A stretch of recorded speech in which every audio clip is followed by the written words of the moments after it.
Yun guys, may bago tayong mission, Hyundai Starex turbo cleaning, EGR cleaning, and intake manifold cleaning. So yan, binira natin agad. May naiwan na isang bolt na lang. Yan. Okay, so yun, tanggal na yung intake manifold.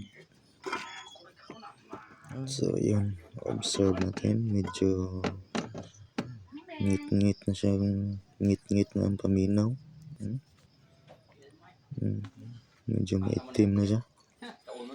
So yan,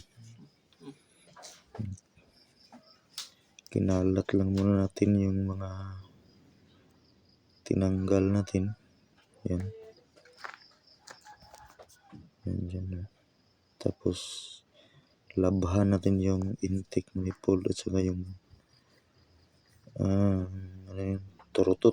Yan, turutot, labhan.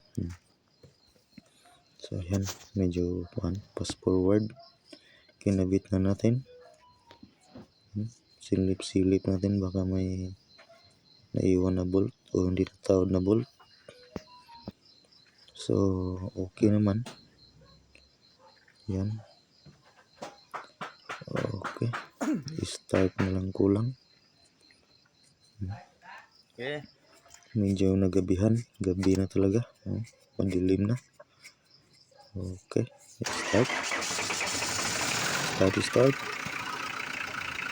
So ayan, medyo kumurog-kurog na siya. Okay, mandar na. Okay, thanks for watching.